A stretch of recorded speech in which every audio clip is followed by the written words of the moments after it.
Coba Ayah Arif, saya pengen tahu salah satu kalimat cinta yang disampaikannya seperti apa. Selamat beraktivitas di hari Kamis. Jangan lupa senyum yang manis dan tetap optimis. Jadi ya ngikutin gitu-gitu aja lah itu. Memang ya kepada para suami itu ilmu yang wajib dimiliki adalah ilmu mendengar. Yang pertama itu ya. yang mendengar salah satu yang pertama ilmu mendengar curhatan istri. Karena ketika suami tidak memiliki ilmu seperti itu, istri akan curhat ke tempat yang lain dan dikhawatirkan curhat ke tempat yang salah gitu ya. PKS Podcast kita semua. Assalamualaikum warahmatullahi wabarakatuh. Waalaikumsalam warahmatullahi wabarakatuh. Alhamdulillah Ayah Arif sama Bunda Muti sudah hadir di podcast kita semua nih di DPD PKS Purwakarta. Gimana kabarnya sore ini? Alhamdulillah luar biasa. Saya jadi deg-degan nih ya. Beberapa waktu lalu sama anaknya, sekarang sama kedua orang tuanya nih. Makanya tadi sempat kepikir, wah nanti sampai di studio mau ngeledek Pak Saad lah. Apa anaknya nggak cukup sampai bapaknya diundang juga? Berarti masih ada satu lagi ya. Jahit kita masih ada stok lagi satu lagi. Jahit kita panggil di sini. Ayah Arif sama Bunda Muti ya, sebagai pasangan couple yang dikenal di Purwakarta itu concern pada masalah-masalah rumah tangga nih ya. Saya tuh gini ya, Ayah Arif sama Bunda Muti itu, saya ngelihat itu, atau merasakan begini. Banyak dari kita yang kalau nikah itu ya nikah aja gitu, modalnya cinta lah, cinta sama duit yang banyak lah gitu ya. Tapi biasanya kebanyakan kita itu ya nggak membekali diri dengan ilmu parenting, ilmu pernikahan suami istri kayak gitu ya. Jadi ya semuanya let it flow saja lah. Menurut Ayah Arif sama Bunda Muti ini apa sih yang paling penting ketika kita mau menikah gitu ya? Menurut saya pribadi. Membangun sebuah rumah tangga itu perlu ilmu ya. Karena hadisnya sudah jelas ya. Jika kamu ingin memperoleh dunia harus dengan ilmu. Betul. Apabila kamu memperoleh akhirat dengan ilmu juga. Apabila kamu ingin dua-duanya dengan ilmu juga. Nah, menurut saya banyak pasangan rumah tangga itu yang tidak menyadari kalau dalam berumah tangga itu perlu ilmu. Sehingga mereka hanya melakukan apa yang sudah dilakukan orang tua mereka sebelumnya. Seperti ini ya, seperti inilah yang saya lakukan. Itu pendapat saya pribadi seperti itu. Dulu pas waktu nikah gimana? Apa membekali diri juga atau sama juga let it flow lah gitu. Kalau kita mah dulu memang ini ya Pak, dibekalin dari guru kita ngaji. Jadi sebelum kalau kamu mau menikah maka selesaikan dulu buku tarbiyah ini, buku Tarbiyatul Awaliyah itu ya, itu yang harus diselesaikan dulu. Gitu. Jadi itu yang jadi bekal dari waktu kita mengajukan pingin menikah. Jadi kita dulu mengajukan Ustaz, jadi Bun, saya pingin nikah nih udah usia misalnya 22 waktu itu. Ya. Emang udah selesai bukunya? Belum. Begitu selesai saya ngajuin lagi. Ternyata alhamdulillah cuma waktu 3 bulan saya dapat 3 bulan tuh proses berkenalan gitu ya. Ayah sama Bunda tuh berkenalan. Iya, kasih sodorin apa? Dulu tuh kan Agustus itu saya datang ke rumah istri melamar. Belum pernah ketemu itu. Ya ketemu juga ngelirik-ngelirik aja. Berarti Anda ini memang produk-produk ini ya. Produk-produk lama. Nikah tanpa pacaran. Betul, gitu. Nikah tanpa pacaran. Iya. Benar percaya sama Sang Murabi.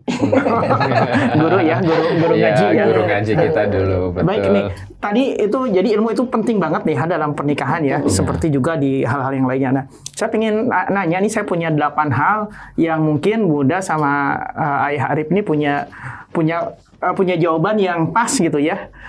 Ini 8 hal ini kayaknya tuh jarang sekali diperhitungkan oleh pasangan suami istri.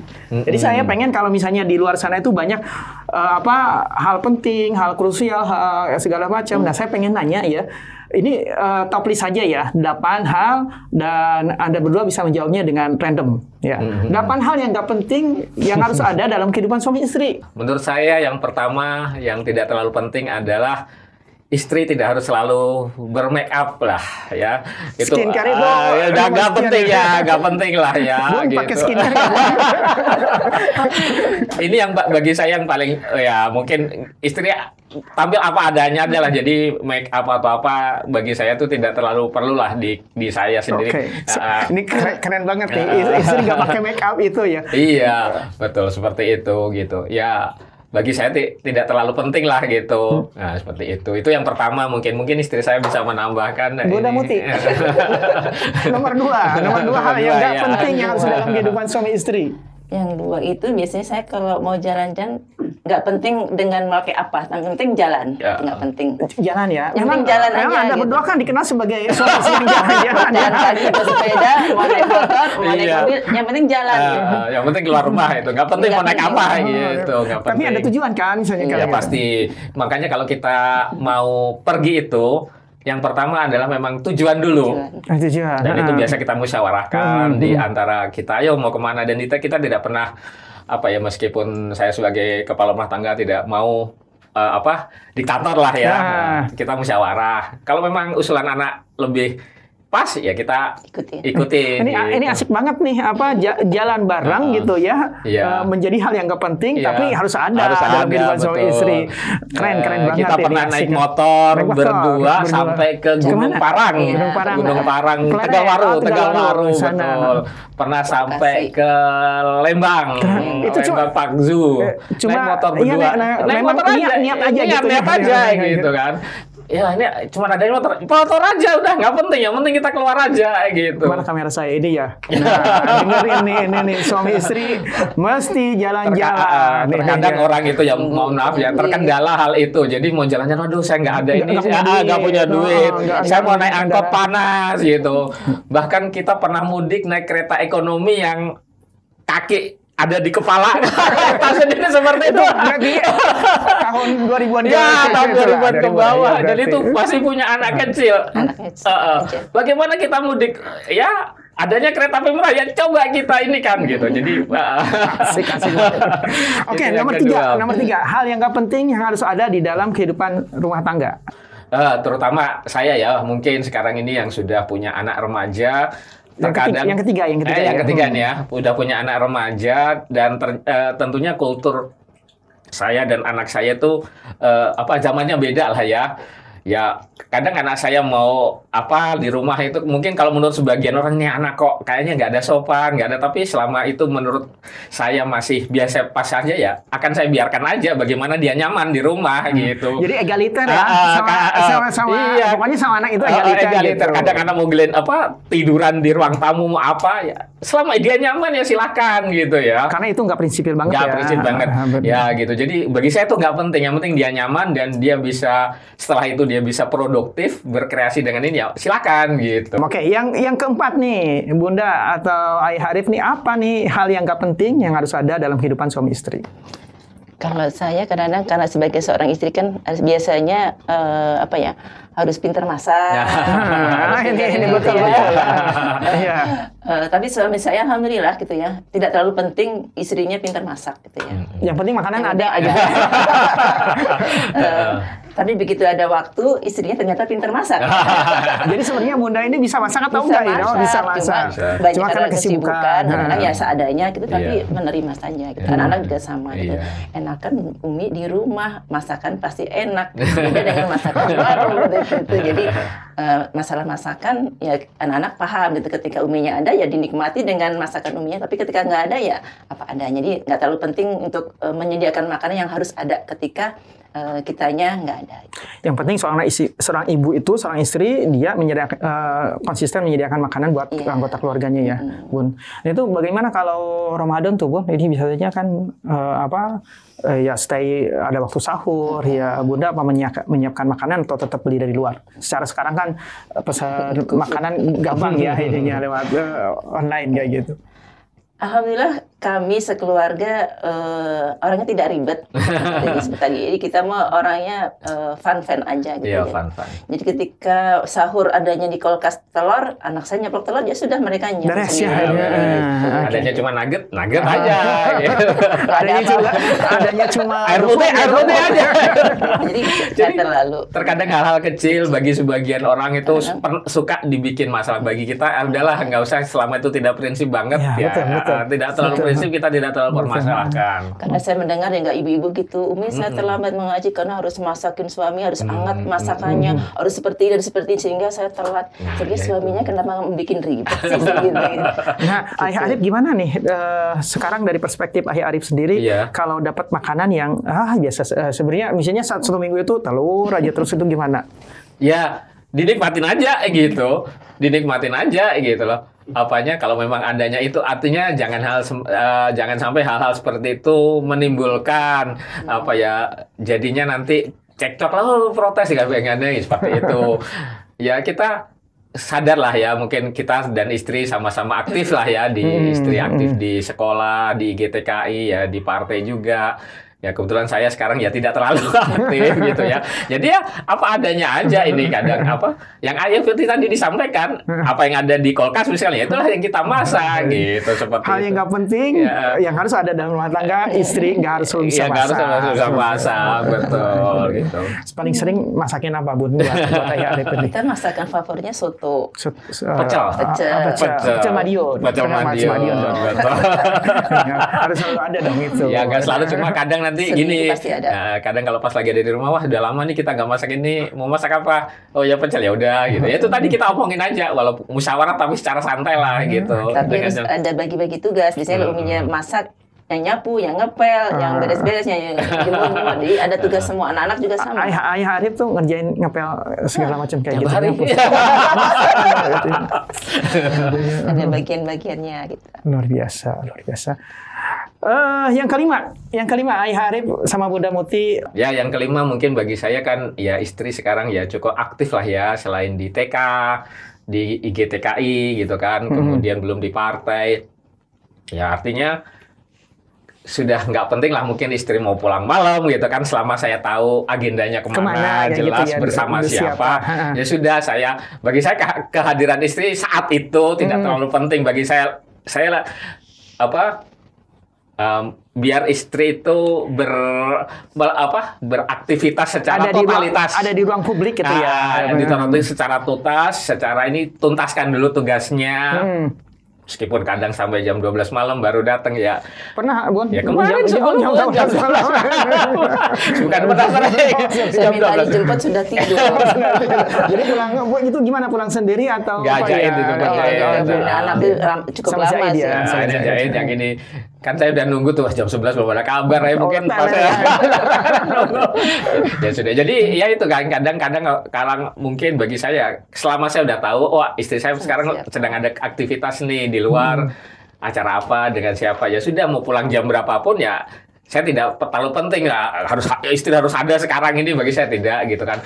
Toh nanti juga ada waktu yang memang istri saya lagi agendanya tidak terlalu padat gitu ya. Artinya tidak selalu meribut, hari ini harus ada di rumah jam segini, ya harus ada ini seperti itu. Jadi ketika saya tahu istri saya sudah ada agenda misalnya dengan publik, ya silakan sampai selesai, pokoknya tuntaskan sampai selesai. Dan itu pasti gitu. semua agenda itu disampaikan sebelumnya kan. Kita harus ada komunikasi lah. Hari ini saya kadang-kadang dadakan ya, kita seringnya maksudnya izinnya di mobil misalnya, izin ini lagi perjalanan mau ke Bandung karena emang kadang memang pagi itu tidak ada rencana, tahu-tahu siang gitu ada saya lagi ke Bandung, ya udah mangga silakan, doain fi amalillah, ya silakan sampai selesai lah gitu ininya. Bun, pernah baper nggak kalau ternyata nggak dijemput di jam 12 malam sudah tidur gitu? Kemarin sebentar baper, udah asik-asik udah ditelepon dia, nanti dijemput ini, udah senang kan gitu, jemput sama suami, tiba-tiba ditelepon dia nggak ngangkat. Ya karena sudah setengah 12 malam. Ya kejadian seperti itu ya tidak ada lah, pasti tidak bisa kita hindari. Betul, tidak lama. Dari sekian puluh tahun pernikahan ya. Betul, namanya di jalan segala macam gitu. Ya itulah pasti ada. Tapi ya sudah, Ya nggak apa-apa, silakan ungkapkan kekecewaannya, tidak apa-apa, silakan. Tadi ya, mencari solusi atas kekecewaan itu. Ya diungkapkan aja, silakan istri. Oh gini, saya diem aja, saya sadar. Ya udah diem aja, senyum-senyum aja lah dengan. Nah ini mungkin perlu ini ya, perlu ilmu bagi pasangan suami istri ini kebanyakan nih ayah sama bunda nih. Kalau istri lagi marah tuh apa sih yang perlu kita lakukan ya gitu? Sebagai seorang suami. Ya kita yang ideal sih mencontoh Umar ya. Kan ada kisah ya. Betul, ada kisah ya. Mungkin sudah sama-sama tahu. Boleh diceritain dong. Oh, boleh diceritain ya. Pada suatu ketika seorang sahabat ini tidak tahan gitu ya, karena memiliki istri yang suka ngomel-ngomel bahasanya ini. Betul. Akhirnya sahabat ini mau mengadu kepada khalifah yang pada saat itu Umar gitu. Saya mau ngadu gitu kepada Umar masalah istri saya nih gitu. Akhirnya berangkatlah sang sahabat ini ke rumah Umar.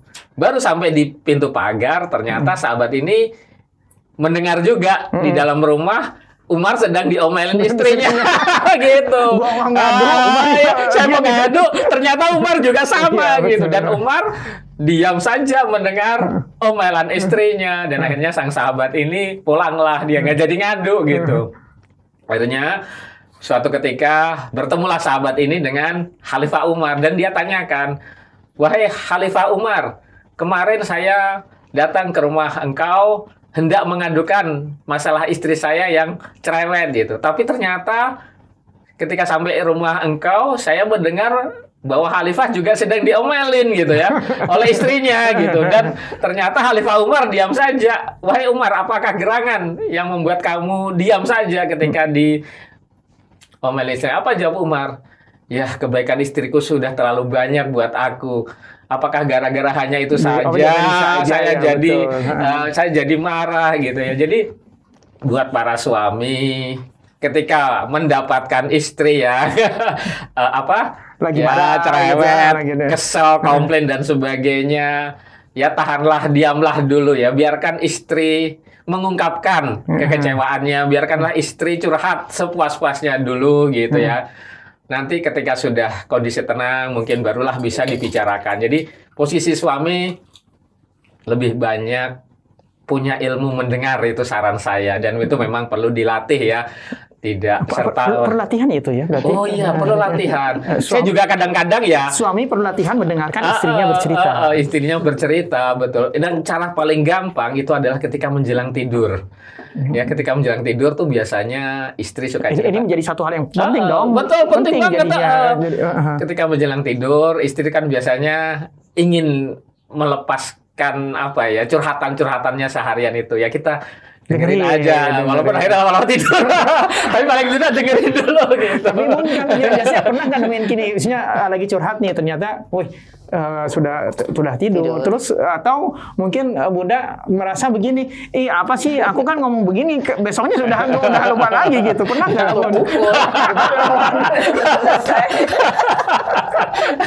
Jadi apa gunanya dong aku bilang kayak gitu? Enggak ya, enggak sampai gitu ya. Sampai gitu. Jadi memang ya kepada para suami itu ilmu yang wajib dimiliki adalah ilmu mendengar. Yang pertama itu yang mendengar, salah satu yang pertama, ilmu mendengar curhatan-curhatan istri. Karena ketika suami tidak memiliki ilmu seperti itu, istri akan curhat ke tempat yang lain dan dikhawatirkan curhat ke tempat yang salah gitu ya. Apakah di medsos, apakah di ini, betul. Jadi kayak itulah para Tapi suami. Emang nggak boleh ya, ayah, kalau kita para istri itu ngomel atau curhat di medsos itu boleh nggak sih sebetulnya? Bagi saya tidak boleh gitu. Kenapa tuh? Kenapa nggak boleh? Kenapa nggak boleh itu? Ya terutama curhat masalah keluarga dan pasangan ya, karena itu membuka aib ini gitu, rumah tangga sendiri, dan itu tidak sangat tidak etis lah, tidak etis gitu. Nanti dia itu. Kita tahu tuh berarti para istri mudah-mudahan bisa untuk nggak curhat, mending curhatnya sama suami gitu ya kalau tidak sama suami ke orang-orang yang bisa dipercaya lah ya. Alhamdulillah di Purwakarta sudah ada RKI yang memiliki konsultan rumah tangga, dan ini sampai sekarang saya rasakan belum dimanfaatkan secara maksimal oleh para keluarga Padahal kita sudah memfasilitasi, sudah ada 3 orang ya konsultan, kita siap menerima keren banget nih, ya, curhat. Masa orang Cikampek ya malah datang. Malah orang luar Purwakarta yang datang. Para orang Kerawang yang memanfaatkan jasa kita waktu itu, dia WA, Pak, saya mau tahu ini apa konsultan RKI di Purwakarta siapa? Oh, saya sendiri. Oh, gitu. Akhirnya dia datang bersama istrinya ke rumah curhat. Ya kita kasihlah yang bisa kita lakukan seperti itu. Kembali lagi tadi ke Umar bin Khattab ya, Iya. bukankah itu suatu yang romantis ya? Oh, sangat-sangat romantis. Jadi kayak di film-film drakor tuh, film Korea. Jadi kita ngelihat kayak gitu. Nah, saya pengen tanya nih sebelum masuk ke yang ke-6 nih ya. Menurut Bunda tuh ya, apa sih yang hal-hal yang bisa bikin romantis dalam sebuah kehidupan rumah tangga, Bun? Buat Bunda lah, kan ini Anda kan beda lah, pasangan suami istri yang cukup berbeda dengan keluargaan kayak gitu. Iya. Apa Bun? Ya misalnya dari Ayah Arif, apa yang Bunda tuh, oh ini romantis, mungkin belum pernah, ya nggak tahu ya, pasti udah tahu lah, maksudnya mana-mana yang ininya. Saya nyaman dengan suami saya tuh karena suami saya itu penyayang, dia perhatian, penyabar gitu ya. Terus tadi mendengar istrinya gitu ya. Makanya romantisnya itu bukan karena tadi banyak waktu atau mungkin banyak uang gitu ya. Tapi saya cukup dia paham sama saya, perhatian, sayang gitu. Romantis saya di situ. Perhatian mana dari Ayah Arif yang paling Bunda ingat? Ada nggak satu momen yang paling? Dia selalu perhatiannya itu setiap hari mengungkapkan kata-kata cinta. Ini gila ini. Setiap hari bikin kata cinta. Iya, jadi saya usahakan waktu itu Lewat WhatsApp. Wah, lewat WhatsApp Masya Allah, aja. iya. Itu sesuatu yang langka, yang mahal sebenarnya mahal di pasangan suami istri. Intinya. Sampai teman saya kasih tahu, lihat nih, saya hari ini kata-kata dari suami saya. Masya Allah. Bisa hari ini bikin nggak? Hari ini Ini belum ya. enggak, tadi kan baru sampai dari Jawa Timur. Ya kalau berdua enggak gitu ya, tapi kalau lagi apa? Ya lagi waktu itu saya masih sering waktu masih saya di ada Jakarta. masih ada nggak salah satunya? Udah dihapus sih. Dihapus ya? Gak tahu di HP yang lama mungkin Nggak hari ini kan HP udah ganti semua dua-duanya nanti. Coba Ayah Arif, saya pengen tahu salah satu Senin, salah satu kalimat cinta yang disampaikannya seperti apa? Selamat beraktivitas di hari Kamis. Jangan lupa senyum yang manis dan tetap optimis. Ya ngikutin gitu-gitu aja lah. Itu contoh-contoh seperti itu. Nanti kalau misalkan masih ada saya cari. Baik. Bun, suka balas nggak? Enggak, kadang balas, kadang. Kadang kalau enggak ya ini aja. Jadi ya betul. Jadi menurut saya cinta itu perlu kita rawat gitu ya. Terkadang orang itu Diungkapkan. diungkapkan. Kadang Verbal itu perlu ya? ya betul, verbal itu perlu. Gitu. Dan bagi laki-laki jangan kadang kan saya kan laki-laki irit kata-kata ya, tidak gitu juga gitu kan. Segala sesuatu tuh bisa dilatih, bisa dibiasakan selama kita mau gitu. Yang keenam, Ayah Arif sama Bunda Muti, apa sih hal yang nggak penting yang harus ada dalam kehidupan suami istri? Nyambung yang tadi ya, yang komunikasi tadi. Iya, ini istri Jadi mungkin. saya mah nggak penting suami itu berkomentar ketika kita bercerita atau nggak perlu saya mah. Jadi nggak Yang Just penting have to be didengerin. listener lah, ya. Jadi pendengar yang baik Iya, saja. pendengar yang baik saja. Karena kadang mungkin istri itu curhat pengen cuma didengar aja, iya. bukan minta solusi juga Nggak ada kali ya, solusi, iya. begitu. Jadi suami nggak berkomentar, itu juga nggak penting sebenarnya. Aduh. Kadang-kadang kan suami kan suka punya beban ya, maksudnya kalau istri cerita, aduh, Iya, ini harus mencari gimana gitu. Ketambahan gitu kan. Padahal tuh biasa aja dengerin aja gitu. Besok-besok juga udah biasa aja lagi. Betul. Ini ilmu penting sebenarnya. Yang perlu kita cermati bagi para pasangan rumah tangga gitu. Next, nomor 7, apa hal yang nggak penting harus ada dalam kehidupan suami istri? Apa Ayah Arif atau Bunda Muti? Oh, yang mungkin ini ya, kadang bagi kita mungkin kan sering melakukan perjalanan gitu ya. Jadi ya nggak penting juga harus selalu makan di restoran gitu ya. Kadang kita makan bekal dari rumah gitu kan. Nanti kita cari tempat yang kira-kira lapang, gelar tikar. Kadang di pinggir jalan cuek aja gitu kan, orang pada ngeliatin meskipun kita bawa mobil gitu ya. Baik, yang terakhir ya, berarti yang ke-8 ya. Yang ke-8 nih, apa hal yang nggak penting yang harus ada dalam kehidupan suami istri? Kepo-kepoan ya. Kepo ya? Kepo-kepoan. Itu kepo nggak penting ya? Nggak penting. Ya, nggak penting lah. Kan banyak juga suka itu ya, harus tahu HP istrinya apa-apa. Ya kita serahkanlah, kita percaya gitu ya, apa seperti itu. Nggak ada. Ayah Arif sama Bunda Muti HP-nya pakai password nggak? Password pun kita kasih tapi tahu ya. Keluarga semuanya tahu. Dan Ayah Arif mau pakai HP Bunda juga bisa kayak gitu ya. Anak-anak juga semuanya bisa. HP kita untuk keluarga bebas, free ini. Karena saya lihat itu begini, suami itu kalau di medsos ya, salah satu kiamat yang terjadi pada suami adalah ketika HP lupa naruh HP. Bahkan saya pernah ya lihat semacam guyonan ya di salah satu sosial media. Lagi sholat gitu ya, mungkin pada pernah gitu ya. Lagi sholat, HP-nya bunyi istrinya, jadi tarik-tarikan. Anda betul-betul. Kalau kita diusahakan ya, jadi dari awal kita sudah komitmen kita keterbukaan. Insya Allah. Tidak ada satu rahasia antara satu dengan yang lain, tidak ada gitu ya. Jadi monggo mau oprek-oprek HP saya silakan, mau ini HP saya. Kalaupun ditemukan ada apa-apa ya kita ngomong aja, ini ya, konfirmasi ini seperti itu. Kalau misalkan ada terganggu nih dengan apa nih foto siapa ini, nah ini foto ini kita jelasin aja gitu kan. Namanya WhatsApp segala macam kan, kita juga banyak grup lah yang alumni segala macam ya, kita lihat pengen tahu apa ini ya, itu aja sih gitu. Oke, thank you sudah hadir ke podcast kita kali ini. Sudah ya ini. Ya mudah-mudahan sharing ini bisa bermanfaat. Amin, insya Allah ya. Nanti mudah-mudahan editor pakai ini ya pointers ya, 1 apa, 2 apa, 3 apa gitu. Masih diingat ya. Irfan ya headingnya. Oke. Baik, terima kasih. Hatur nuhun. Assalamualaikum warahmatullahi wabarakatuh. Waalaikumsalam warahmatullahi wabarakatuh.